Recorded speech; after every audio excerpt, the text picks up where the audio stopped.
kind of figured that the Lapu Lapu was available for side of Onic here, looking at like the Claw, like the Eve as well. So yeah, I mean, again, just a complete.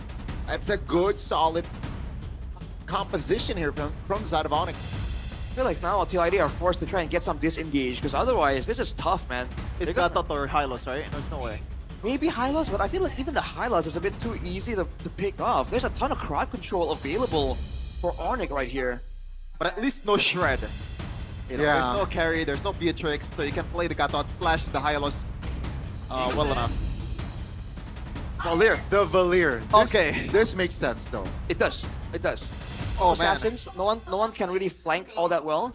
See, In a sense, it makes some sense, but Maloyski brought this out yesterday as well. You know, the build was glowing one into a brute force. I don't know, man. I think it has a better chance here than when Maloyski picked it up.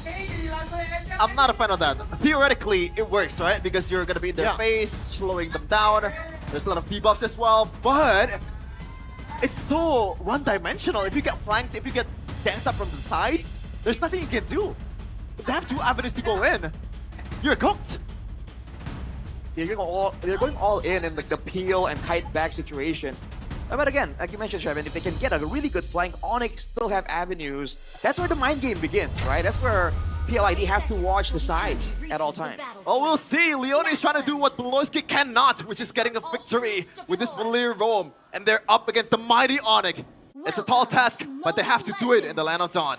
Let's see if Onic can pull off and stay afloat at the top of the standings. Or perhaps we might see TLID, you know, make their mark going up against the Titans. Joe and Kelra going at it, and yeah, spell check, nothing too crazy. No, nothing too insanely crazy. But here now, there's no value here for TLID because against Altrigo, he can pick this Valir into Assassins. This time, Kyrie is on a fighter as well. So with all these fireballs being resetted, being shot at by Leone, it really isn't as simple as it was for Yazuki to jump in and get the pickoffs.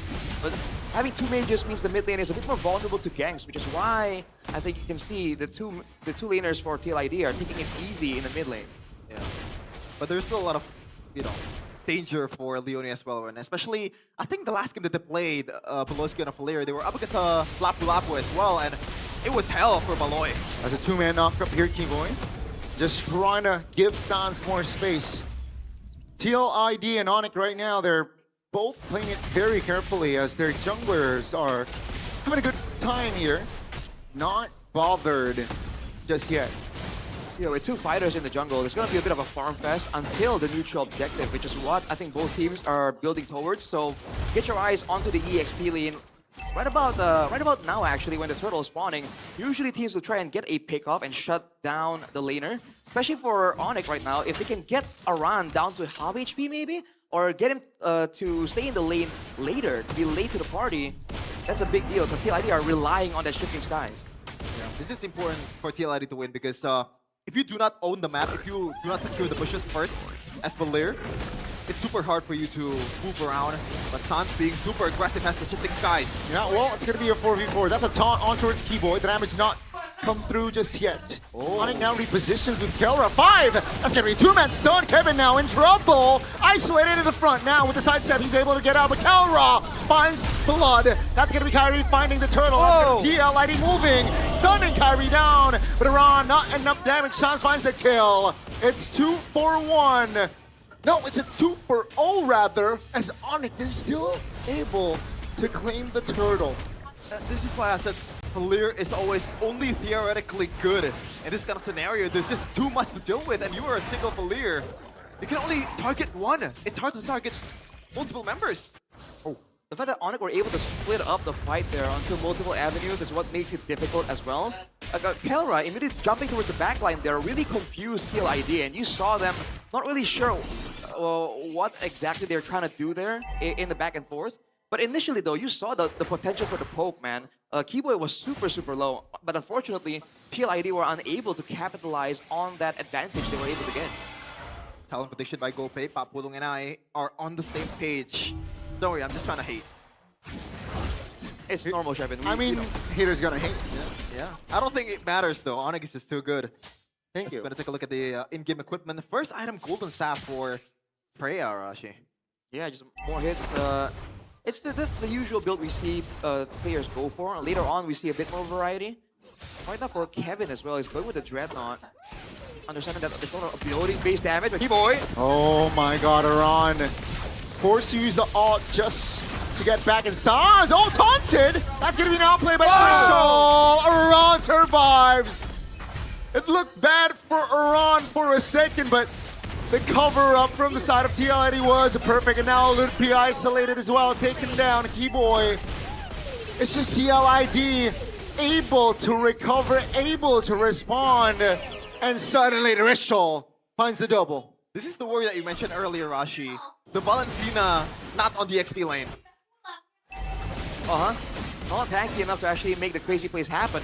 Early on, Sansa is able to get away in doing so, but as time goes on, it's going to be more and more dangerous for Sans to attempt to be the playmaker. It's going to be Ludpi, and he goes in. That's the flicker onto his Rishal. Will respond. Time finds the clutch. Retribution. Iran now taken down. TLID just with 4 2-man airborne. That's going to be Kyo BMing out, but take a look at Rishal and Kevin. They're stuck and they will be out. Leone under the turret trying to provide cover. Kyo has time. No, Keyboy denies a recall, and Kyo will fall to the hands of the gold standard. Now Leone is able to get out, but the structure top will be the first one to fall here in this game. Just when you thought the momentum was on TLID's side after Onic overextending the hell out of that team fight earlier. But no, Onic just take it right back. 3k gold lead in 5 minutes. And Kyrie just won the retro battle against an Appraiser's Wrath that's charged up. They'll get the orange buff as well. The Joe getting his resources taken away. That's a chest as podium finish for Iran, so he's going to be a bit tankier in the next few fights. But that isn't the issue here.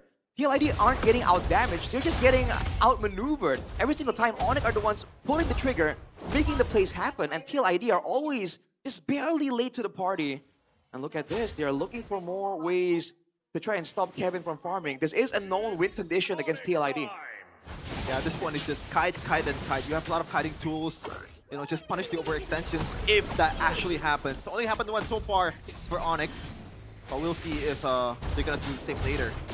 Because TLID, like, they have a lot of slows, they have a lot of ways to bait Onic into a sticky situation. With the kite back and all the slows possible, Onic can't approach carelessly at all, which is why you see them move in with a big previous fighter from Ludpi or a Tsunami Slam from Keyboy. They need these big guaranteed catches or engages to force TLID to commit. The longer the game goes and the tankier the frontline of TLID gets, the less that will be effective. But at a 5k gold lead, you know, some of these frontliners can very easily get one-shot by Onic. Yeah, I'm not sure if TLID wants to play this gambit, man. Like, just back off. Like, it's gonna be hard for you to be able to secure this one or contest this one.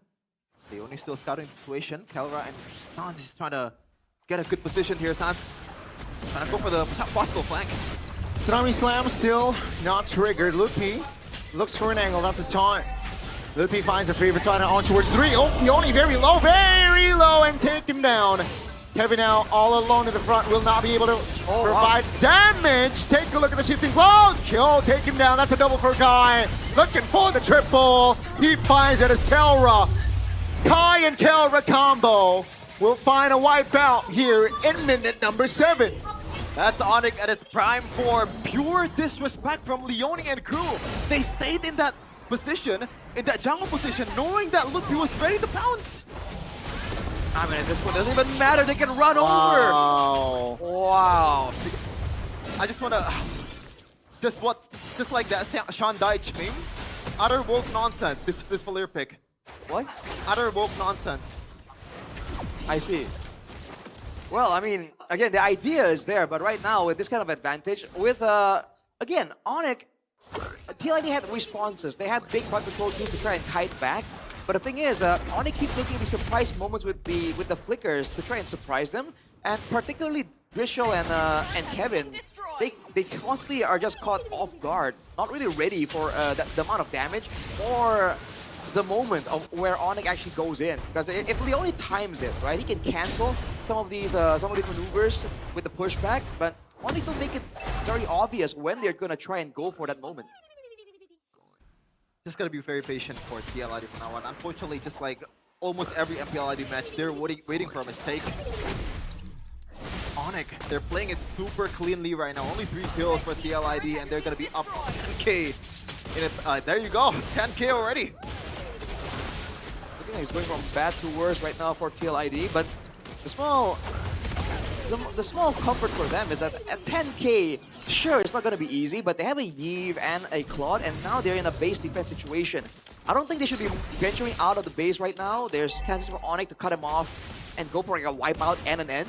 If they go for a base situation, this could be a geekable angle, but oh, TLID are still looking for chances. This is risky, man. Very risky. We got Kelra and Kyo top, a potential 1v1, but Kelra doesn't want to do business. Not necessary. Picking his battles there, as of course the Lord is up. So Onic, it should be a clear free Lord here for the Hedgehog. Especially with Kevin using the red tree for his own purple. Oh, look at Kyo. Oh, that's gonna be kill. Purify. Kelra almost solo kills kill there, but is able to get out 0-2-0 kill in this game. Not a fun time indeed. Good discipline by Kera. He could 100% secure the kill there, especially when he has the flicker, but he knows that he's already good in terms of the trade. The Purify is gone now. Onic, all they have to do is try to target Kyo when he is vulnerable. And Kyo himself, if you look at, I think he's barely at the Swift Trinity, if even. Maybe 2.5 items. So he isn't really doing as much damage as he needs to in these fights. I think for the most part, it's going to be on Drishel to really clear the waves out, get some poke, maybe use the ulti, the real-world manipulation, to slow down Onic just a little bit longer. So they're going to just wait for Onic to crash in. The Lord is about to come in. This is the first Lord, by the way. What? 11k gold lead already. Yeah, the Lord will charge in the mid lane. Passive top turret will be triggered. That's going to be mid lane turret going down. TLID here just holding on. Cleared the bottom side turret now. The Lord taken care of. TLID is able to keep their members intact. Would be teasing. Not going to commit just yet as they're waiting for the mid-wave crasher. TLID, what's going to be the call? Kevin trying to distract the minions, but TLID here is able to clear the wave just fine. Onic will look to get the far lane turret here. And Kelra will do that, no problem. Yeah, they're not taking any chances. They still want to be disciplined, even though they're up in 12k gold lead. 13k by now. Yeah. Is this the highest so far? The highest was 13.7k, if I'm not mistaken, just yesterday, actually. So Onic are en route to actually breaking the record immediately. In probably 10 seconds. I think TLID trying to defend their bottom tier turret at the top. Good peek. Has an opening by Kyo. Taken down. That's going to be Sans flickering out to safety, but take a look at Kelra. Trying to deal damage. Kairi stunned up very low. And Haran is there. Finds the damage and finds a kill. Kelra focusing on the base. And ladies and gentlemen, the Hedgehog will strike first in this best of 3. It was not close. Not even a little bit. And that was a 13.7k gold lead secured by Onic earlier. And after the shutdown, it went down just a little, so that's a record. Oh man, I don't think no one's stopping them.